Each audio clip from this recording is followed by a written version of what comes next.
Hello everyone, myself Kritika. Welcome back to Kritika classes. तो जैसा कि आपको पता है कि हम यहाँ पे सीबीटी पीजी एंट्रेंस एग्जाम 2025 के लिए मोस्ट रिपीटेड क्वेश्चन डिस्कस करें जो कि एंट्रेंस एग्जाम्स में बार बार पूछे जाते हैं। सो यहाँ पे अभी तक हमने जो भी यूनिट डिस्कस की, अगर आपने नहीं देखी है तो इस वीडियो के डिस्क्रिप्शन बॉक्स में या फिर आई बटन में आपको लिंक मिलेगी, वहां से जाके आप उन ऑल यूनिट्स को देख सकते हैं जिसमें कि हमने बहुत ही इंपॉर्टेंट क्वेश्चन डिस्कस किए। ओके, सो वीडियो को स्टार्ट करने से पहले अगर आपने चैनल पे फर्स्ट टाइम विजिट किया तो प्लीज चैनल को सब्सक्राइब कर लीजिए और बेल आइकन को भी हिट कर लीजिए ताकि आने वाली हमारी जो भी वीडियोस हैं उसकी नोटिफिकेशन आप तक पहुंच सके। तो चलिए बिना टाइम वेस्ट के वीडियो को स्टार्ट करते हैं। आज का हमारा नेक्स्ट यूनिट है इम्यूनोलॉजी। यूनिट हमारा इम्यूनोलॉजी है जिसमें कि इम्यूनोलॉजी में हम मोस्ट रिपीटेड क्वेश्चन डिस्कस करने वाले हैं। इसमें इम्यूनोलॉजी में कौन कौन से इंपॉर्टेंट क्वेश्चंस है वो सारे क्वेश्चंस हमने इस वीडियो में इंक्लूड किया है। तो चलिए हम सबसे फर्स्ट क्वेश्चंस की बात करते हैं। नंबर फर्स्ट है, one reason that the pathogenic microorganism have an advantage the host they the infect the because they. Okay, यहाँ पे 4 ऑप्शन दे रहा है। क्वेश्चन में क्या दे रहा है कि वन रीजन आप बताइए जो कि पैथोजेनिक माइक्रो ऑर्गेनिज्म में हमें एडवांटेज के लिए होस्ट था और वो इफेक्ट करता है। तो वो जो इफेक्ट करता है वो रिप्रोड्यूस होता है, जो कि इन्वॉल्व होते हैं more rapidly than the host can the eliminate them होते हैं। ठीक है, बिकॉज इसमें पैथोजेंस में कैन एवॉइड होते हैं होस्ट इम्यूनो सिस्टम जो कि इन्वॉल्विंग होते हैं reproductive quickly, then can also they surface structures पे, और ये अवॉइड करते हैं रिकग्नाइजेशन के इम्यूनो सिस्टम में, और ये अलाउ करते हैं survive longer spread to the other hosted को। ठीक है, अदर होस्ट को करते हैं। ठीक है, सो क्वेश्चन नंबर यहाँ पे फर्स्ट का डी ऑप्शन राइट है। नाउ क्वेश्चन नंबर सेकंड की बात करते हैं। सेकंड में दे रहा है कि examples of the pathogen that cause the human disease includes. ठीक है, यहाँ पे क्वेश्चंस में दे रहा है कि उस एग्जांपल्स को आपको बताना है जो कि पैथोजेंस में ह्यूमन डिजीज में यहाँ पे इंक्लूडेड होते हैं। बैक्टीरिया, वायरस, फंजाई, पैरासाइट, ये प्रोटोजोन्स एंड वर्म, एंड यहाँ पे दे रहा है कि all of the above example of the pathogen cause the human disease. तो देखो यहाँ पे क्या होता है, जो पैथोजेंस यहाँ पे ह्यूमन बॉडी में इंक्लूड होते हैं, बैक्टीरिया भी वो होता है, वायरस भी होते हैं, फंजाई भी होते हैं, पैरासाइट भी होते हैं। ठीक है, तो यहाँ पे क्वेश्चन नंबर सेकंड का ई ऑप्शन राइट हो जाएगा। ऑल ऑफ द अबव होगा जो कि examples of pathogen that human because human disease में होगा। ठीक है, तो क्वेश्चन नंबर सेकंड का ई ऑप्शन राइट है। नाउ क्वेश्चन नंबर थर्ड की बात करते हैं। थर्ड में दे रहे कि which of the following pair is the mismatch. यहाँ पे दे रहे कि कौन सा यहाँ पे पेयर जो दिया गया वो मिसमैच हो रहा है। ऑप्शन यहाँ पे दे रहे हैं लिम्फोसाइट इननेट इम्यून रिस्पॉन्स दे रहा है, नेचुरल किलर सेल्स में दे रहा है कि किल्स वायरस इन्फेक्टेड सेल दे रहा है, सी में मैक्रोफेज दे रहा है जो कि phagocytosis and killing of the microorganism दे रहा है, और डी में क्या दे रहा है एंथ्रोसाइट दे रहा है जो कि ऑक्सीजन ट्रांसपोर्ट करता है, और ई में क्या दे रहा है कि इसिनोफिल क्या करता है, ये डिफेंस अगेंस्ट द पैरासाइट होता है। यहाँ पे दे रहा है कि उस पेयर का आपको बताना जो कि मिसमैच हो रहा है, वो उस चीज से मैच नहीं हो रहा है। तो नेचुरल यहाँ पे लिम्फोसाइट की बात करें तो लिम्फोसाइट जो होते हैं वो इननेट इम्यून रिस्पॉन्स नहीं होते हैं, तो ये पहला ऑप्शन ही आपका गलत है। नेचुरल किलर सेल की बात करें तो ये किल वायरस इन्फेक्ट सेल होता है, तो ये भी राइट है। मैक्रोफेज जो होते हैं वो भी phagocyte killing of micro organism होते हैं, तो ये भी राइट है। यहाँ पे एंथ्रोसाइट जो होते हैं ये ऑक्सीजन ट्रांसपोर्ट करते हैं, तो ये भी राइट है। इसिनोफिल जो होते हैं वो डिफेंस अगेंस्ट पैरासाइट होते हैं, तो ये भी राइट है। बट यहाँ पे जो लिम्फोसाइट होते हैं ये इननेट इम्यून रिस्पॉन्स नहीं होते हैं, यानी आपका जो मिसमैच पेयर है आपका ए ऑप्शन जो दिया गया वो मिसमैच पेयर है। ठीक है, सो क्वेश्चन नंबर थर्ड का ए ऑप्शन राइट है। नाउ क्वेश्चन नंबर 4 है, term generally used to the describe all white blood cells. यहाँ पे दे रहा है कि डब्ल्यूबीसी में कौन सा यहाँ पे टर्म है जो कि जनरली यूज होता है, उसको आपको डिस्क्राइब करना है। तो जो डब्ल्यूबीसी में जो टर्म जनरली यूज होते हैं वो कौन से होते हैं, ल्यूकोसाइट होते हैं। ठीक है, तो यहाँ पे क्वेश्चन नंबर 4 का ई ऑप्शन राइट हो जाएगा। नाउ क्वेश्चन नंबर 5 की बात करते हैं। 5 में दे रहा है कि the most abundant type of the leukocyte in the human peripheral blood is. यहाँ पे दे रहा है कि टाइप ऑफ ल्यूकोसाइट में कौन सा ह्यूमन पेरिफेरल ब्लड होगा जो कि मोस्ट अबंडेंट होगा। ठीक है, इसिनोफिल होगा, बेसोफिल होगा, न्यूट्रोफिल होगा, मोनोसिस्ट होगा या लिम्फोसिस्ट होगा, तो वो न्यूट्रोफिल होता है। न्यूट्रोफिल क्यों होता है, क्योंकि न्यूट्रोफिल जो होते हैं ये फर्स्ट सेल होता है जो कि रिस्पॉन्स करता है इन्फेक्शन में। ये फर्स्ट सेल्स होते हैं, फर्स्ट सेल होते हैं जो कि रिस्पॉन्स करते हैं, ये रिस्पॉन्स करते हैं इन्फेक्शन में। ठीक है, ये इन्फेक्शन में करते हैं, जो कि फैगोसाइटोसिस में ये इनग्लफ होते हैं destroyed germ like bacteria, fungi and virus. ठीक है, जैसे लाइक एग्जांपल यहाँ पे बैक्टीरिया, ठीक है, बैक्टीरिया, फंजाई एंड यहाँ पे वायरस, ठीक है, वायरसेस, ठीक है, तो ये इनमें होते हैं, ठीक है। सो क्वेश्चन नंबर 5 का सी ऑप्शन राइट है। नाउ क्वेश्चन नंबर 6 है which of the following pair is the mismatch. यहाँ पे दे रहा है कि कौन सा फॉलोइंग पेयर है जो कि मिसमैच करेगा। फर्स्ट में दे रहा है मोनोसिस्ट, यहाँ पे प्रोजेनिटर दे रहा है जिसमें कि मैक्रोफेज दे रहा है। बी में यहाँ पे एर्थराइड प्रोजेनिटर दे रहा है जिसमें मेगा कैरियोसाइट दे रहा है, और में माइलाइड प्रोजेनिटर दे रहा है जिसमें कि न्यूट्रोफिल दे रहा है। डी में यहाँ पे लिम्फोइड प्रोजेनिटर दे रहा है जिसमें कि नेचुरल किलर सेल दे रहा है, और ई ऑप्शन में दे रहा है कि none of the above is the mismatch. तो यहाँ पे देखो इनमें से जो मोनोसिस्ट प्रोजेंटर होते हैं इसमें मैक्रोफेज होता है, तो ये भी राइट ऑप्शन है। यहाँ पे जो एंथ्रॉइड प्रोजेंटर होते हैं इसमें भी क्या होता है, मेगा कैरियोसाइट होता है, तो ये भी राइट है। इसमें जो माइलाइड प्रोजेंटर होते हैं ये भी न्यूट्रोफिल होता है, तो ये भी राइट है। जो लिम्फोइड प्रोजेंटर होते हैं ये भी नेचुरल किलर सेल होता है, तो ये भी राइट है। तो यहाँ पे कोई भी ऑप्शन, जो ये चार ऑप्शन दिए, इन चारों ऑप्शन में से कोई भी मिसमैच नहीं है। तो यहाँ पे क्वेश्चन नंबर 6 का ई ऑप्शन राइट हो जाएगा। ओके, नाउ क्वेश्चन नंबर 7 है which of the following statement is the false. यहाँ पे दे रहा है कि जो स्टेटमेंट यहाँ पे दिए गए हैं उसमें से कौन सा फॉल्स है। ऑप्शन यहाँ पे 4 दे रहे हैं। फर्स्ट में दे रहा है during human development in the haematopoiesis taken place in the different anatomical locations. B में दे रहा है कि the hematopoietic stem cell given rise to the white blood cells but is a different stem cell in the progenitor of the red blood cells. C में दे रहा है कि hematopoietic stem cell or the self revealing, और D में दे रहा है कि platelets participate the clotting reaction in the prevent blood loss. Okay, यहाँ पे दे रहा है लॉस फॉल्स जो होगा उसको आपको बताना है। तो जो फॉल्स है यहाँ पे haematopoietic stem cell give rise to the white blood cells होगा WBC में। WBC है जो कि बट डिफरेंट स्टेम सेल होता है progenitor of the red blood cells RBC में, ठीक है। तो ये जो ऑप्शन है ये टोटली रॉन्ग है, फॉल्स है। तो यहाँ पे क्वेश्चन नंबर 7 का बी राइट है। नाउ क्वेश्चन नंबर 8 की बात करते हैं। 8 में देखिए कि which of the following describe the flow of lymph through a lymph node draining of the infected tissue. Okay, options यहाँ पे 5 दे रहे हैं। फर्स्ट में दे रहा है कि front lymphatic vessels, lymph node, afferent lymphatic vessels, venules, lymph node, efferent lymphatic vessels.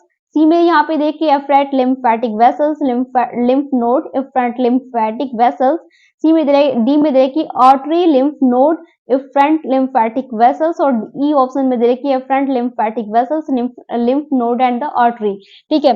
यहाँ पे क्वेश्चंस में क्या दे रहा है कि जो इन्फेक्टेड टिश्यू है उसमें से कौन सा नोड ड्रेनिंग लिम्फ नोड होगा जो कि फ्लो ऑफ लिम्फ में, उसको आपको डिस्क्राइब करना है। तो जो फ्लो ऑफ डिस्क्राइब होगा सबसे पहले एफरेंट लिम्फेटिक वेसल्स होगा, जो कि उसके बाद लिम्फ नोड होगा, उसके बाद एफरेंट लिम्फेटिक वेसल्स का होता है, ठीक है। तो क्वेश्चन नंबर यहाँ पे 8 का सी ऑप्शन राइट हो जाएगा, ठीक है। इसका कंप्लीट एक्सप्लेन के साथ वीडियो हमने अपने पैट क्लासेस में डिस्कस किया है, तो अगर आपको देखना है तो आप जाके देख सकते हैं, ठीक है। नाउ क्वेश्चन नंबर 9 है which of the following pair is the mismatch. यहाँ पे दे रहा है कि कौन सा पेयर होगा जो कि मिसमैच है। यहाँ पे ए में दे रहा है T cell activation, cell division and the differentiation. B में दे रहा है effector B cell plasma cell. C में दे रहा है प्लाज्मा सेल एंटीबॉडी सिक्रेशंस, और डी में दे रहा है कि helper T cell kill the pathogens infected cell, ठीक है। यहाँ पे मिसमैच पेयर पूछ रहा है। जो मिसमैच पेयर होगा टी सेल एक्टिवेशन जो होता है वो सेल डिवीजन एंड डिफरेंशिएशन में होता है, तो ये राइट है। इफेक्टर बी सेल जो होता है ये प्लाज्मा सेल में होता है, तो ये भी राइट है। प्लाज्मा सेल्स जो होते हैं वो एंटीबॉडी में सिक्रेट करते हैं, तो ये भी राइट है। हेल्पर टी सेल जो होता है वो किल पैथोजेंस इन्फेक्टेड सेल नहीं होता है, ठीक है। तो यहाँ पे ये रॉन्ग है, तो यहाँ पे क्वेश्चन नंबर 9 का डी राइट हो जाएगा। नाउ क्वेश्चन नंबर 10 की बात करते हैं। 10 में क्या दे रहा है कि which of the following cell produce the antibody. Option दे रहा है macrophage, B cell, T cell and plasma cell, ठीक है। यहाँ पे दे रहा है कि एंटीबॉडी में कौन सा सेल होगा जो कि प्रोड्यूस करता है, ठीक है। मैक्रोफेज करता है, बी सेल करता है, या टी सेल करता है, या फिर प्लाज्मा सेल करता है, तो ये आपका बी सेल करता है। जो यहाँ पे एंटीबॉडी में जो सेल प्रोड्यूस करता है वो बी सेल करता है, क्योंकि जो बी सेल होते हैं ये एक्टिवेटेड बाय एंटीजन में होते हैं। किस में होते हैं? ये एंटीजन में होते हैं, जो कि ये क्या करते हैं, ये सेल डिफरेंशिएट होते हैं प्लाज्मा सेल में, और ये सेल जो प्राइमरी रिस्पॉन्सिबल होते हैं प्रोडक्टिंग द सिक्रेटिंग एंटीबॉडीज में होते हैं, ठीक है। तो यहाँ पे क्वेश्चन नंबर 10 का बी सेल राइट होगा। डी ऑप्शन यहाँ पे रॉन्ग है, डी नहीं होगा, ये ऑप्शन रॉन्ग है, ये गलत है आपका। यहाँ पे जो राइट ऑप्शन होगा क्वेश्चन नंबर 10 का बी करेक्ट होगा, ठीक है। नाउ क्वेश्चन नंबर 11 है which of the following antibody cross the placenta. Option दे रहा है IgA, IgE, IgG, IgD। यहाँ पे दे रहा है कि प्लेसेंटा में कौन सी एंटीबॉडीज जो होती है वो क्रॉस करती है, तो ये जो एंटीबॉडी होती है वो IG होती है, इम्यूनोग्लोबिन G होता है, ठीक है, जिसमें कि ये IgE क्यों होता है, क्योंकि जो FC पोर्शन होता है वो बाइंड करते हैं प्लेसेंटा में उसके सरफेस रिसेप्टर्स को, और ये अलाउ करते हैं पास थ्रू, जो कि IG में प्रोटेक्टेड न्यू बॉर्न जो बेबी होते हैं वो infections during their the first month of life में होता है, ठीक है। तो क्वेश्चन नंबर यहाँ पे 11 का सी राइट है। नाउ क्वेश्चन नंबर 12 की बात, in type third hypersensitivity overproduction of the two antibody isotype can lead to the formation of the excess amount of the immuno complex.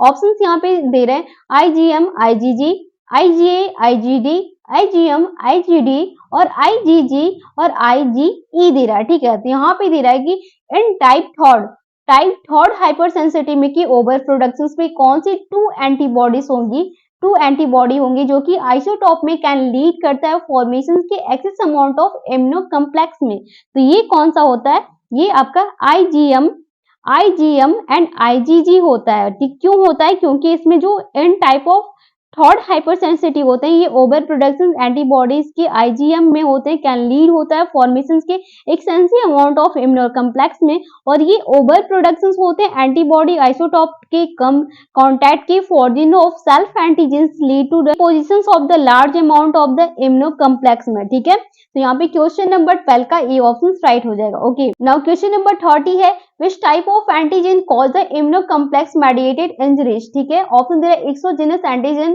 Endogenous antigens, both exogenous and endogenous antigens, और D में दे रहा है कि यहाँ पे self antigens. यहाँ पे दे रहा है कि विच टाइप, कौन सा टाइप एंटीजेंस होगा जो कि इम्यूनो कम्प्लेक्स के मेडिएटेड इंजरी में काम आता है, तो वो बहुत एक्सोजेनस एंड एंडोजेनस एंटीजन दोनों ही होते हैं, क्योंकि इसमें क्या होता है, ये जो एंटीजेंस होते हैं ये बाइंड होते हैं एंटीबॉडी के फॉर्म के antigens to the antibody complex में, और ये डिपॉजिट करते हैं यहाँ पर टारगेटेड साइट्स को, जो कि गिवन एरिया में जो गिवन राइस होते हैं इंफ्लेमेशन के डिपॉजिट साइट पे होते हैं, और ये फर्दर रिजल्ट करते हैं टिश्यू डैमेज को, ठीक है। For example exogenous antigens foreign proteins होते हैं, ठीक है, जो कि क्या करते हैं, यहाँ पे कौन कौन सा होता है,